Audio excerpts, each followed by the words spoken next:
A Bíblia conta que João, o discípulo de Jesus, havia sido preso por pregar o Evangelho e cumpria sua pena na ilha de Patmos, na região conhecida naquele tempo como Ásia Menor, atual território da Turquia. E foi lá que ele foi tomado pelo Espírito Santo de Deus e recebeu a visão que relatou no livro de Apocalipse. Como sabemos, o último livro da Bíblia traz relatos sobre o fim dos tempos, a volta de Cristo, a derrota definitiva de Satanás e o juízo final, onde homens e mulheres serão julgados pelo Senhor e conhecerão seu destino eterno. Mas neste vídeo eu falarei com você sobre o capítulo 13, que trata das duas bestas que surgirão no período da grande tribulação. E provavelmente você já deve conhecer esses dois seres. Até mesmo aqueles que não são cristãos e pouco conhecem as Escrituras, em algum momento já ouviu falar das bestas do Apocalipse, seja em algum filme, livro ou até mesmo em histórias contadas pelos mais antigos. Mas o que pouca gente sabe é que essas duas bestas são figuras diferentes. Uma é a besta que saiu do mar e a outra é a besta que saiu da terra. E existe muita confusão a respeito do seu significado. Por isso eu vou te mostrar quem são as duas bestas do Apocalipse e qual é o papel de cada uma delas durante o fim dos tempos. Para isso, eu não vou me basear em filmes ou livros de ficção, mas sim na palavra de Deus.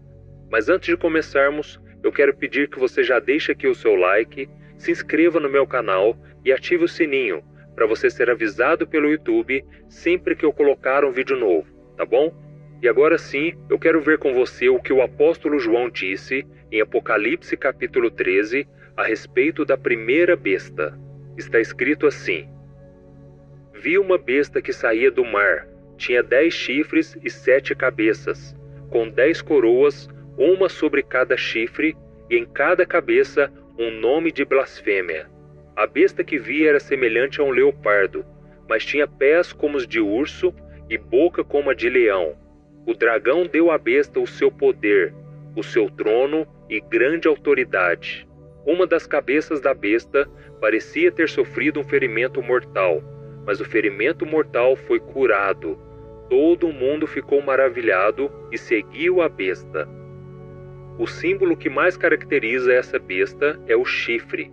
E na Bíblia, os chifres, tanto reais quanto simbólicos, se referem ao poder e autoridade, principalmente em relação ao fim dos tempos. E esta besta é aquela mencionada pelo profeta Daniel no Antigo Testamento. Vamos ver o que ele disse. Na minha visão à noite, vi ainda um quarto animal aterrorizante, assustador e muito poderoso.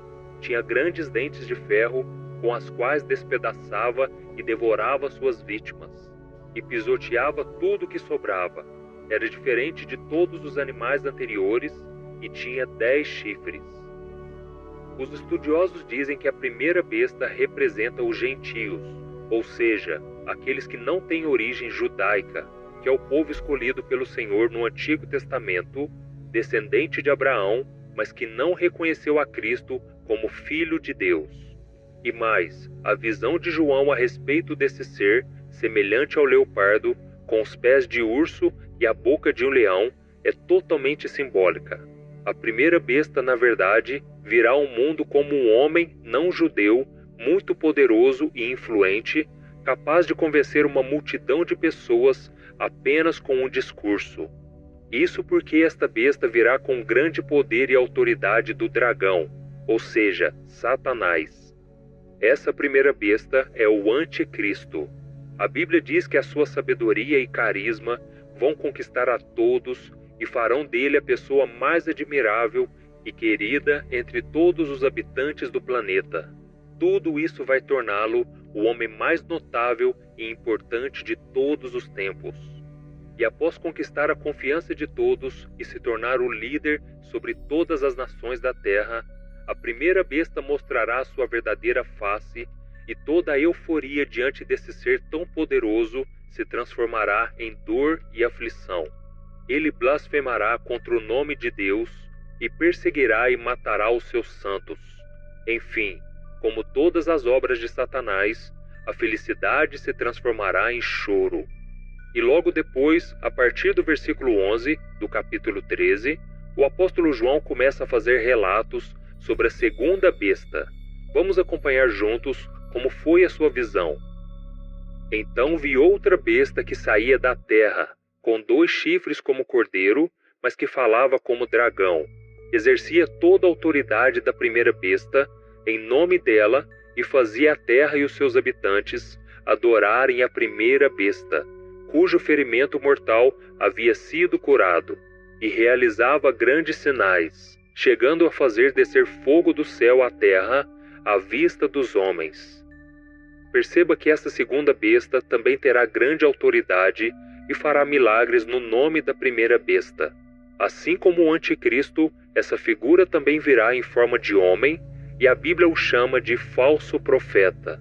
Existe, porém, uma diferença entre elas. A segunda sairá do meio do povo de Israel, e provavelmente a segunda besta será um grande líder religioso, que enganará muitos do seu povo e conduzirá as multidões para idolatrarem a primeira besta, e também ressuscitará mortos e até fará uma imagem falar.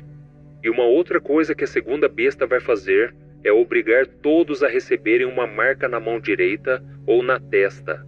Ninguém poderá comprar nem vender sem essa marca, o nome da besta ou seu número, 666. No entanto, o governo dessas 2 bestas não vai durar para sempre. No capítulo 19 de Apocalipse, o apóstolo João narra que Jesus voltará em glória e poder para guerrear contra o maligno e enviará essas 2 figuras para o inferno. Vamos ver o que está escrito.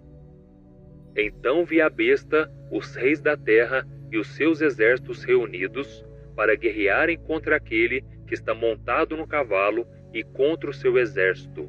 Mas a besta foi presa, e com ela o falso profeta que havia realizado os sinais miraculosos em nome dela, com os quais ele havia enganado os que receberam a marca da besta e adoraram a imagem dela. Os 2 foram lançados vivos no lago de fogo que arde com enxofre. E se analisarmos o Evangelho, veremos que o fim dos tempos será marcado pelo engano. Jesus contou que antes do surgimento do anticristo e o falso profeta, muitos se revelariam como grandes homens de Deus para seduzir e enganar as pessoas. Foi por isso que Cristo disse: Cuidado, que ninguém os engane, pois muitos virão em meu nome, dizendo: Eu sou Cristo, e enganarão a muitos.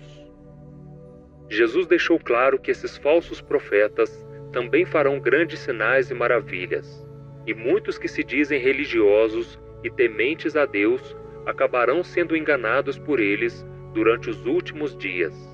Isso porque esses falsos profetas não são fáceis de identificar. Eles não surgirão com chifres na testa, mas sim como Jesus, realizando maravilhas, milagres e demonstrando amor às pessoas. Mas como vimos, isso tudo não passará de uma grande armadilha que poderá custar a salvação de muitas pessoas. Isso mostra que tanto os falsos cristos quanto as 2 bestas descritas em Apocalipse estão debaixo do domínio do próprio Satanás, que é o rei do engano. O seu objetivo no final dos tempos será frustrar os planos de Deus, mas ele jamais conseguirá. Amém? Por isso, meu querido irmão e minha irmã, se você conhece a palavra de Deus e está com seus olhos fixos em Jesus, não há motivos para você ter medo, porque Jesus cuidará de você e te protegerá.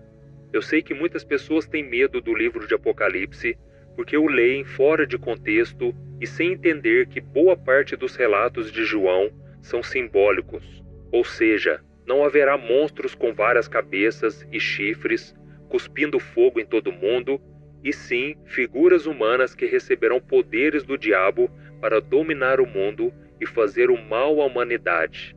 Por isso, nós que amamos o Senhor e servimos a Ele de todo o nosso coração, não temos que ver os acontecimentos dos últimos dias como algo trágico ou assustador, mas sim como o tempo em que Jesus voltará e derrotará o inimigo de uma vez por todas.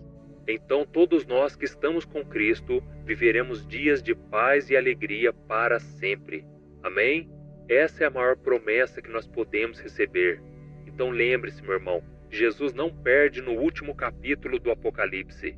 Ele reina vitorioso e nós podemos nos alegrar com a vitória do Senhor. Aleluia! Eu sou o pastor Antônio Júnior. Se você gostou dessa mensagem, compartilhe com seus amigos, familiares e se inscreva aqui no meu canal. Deus te abençoe.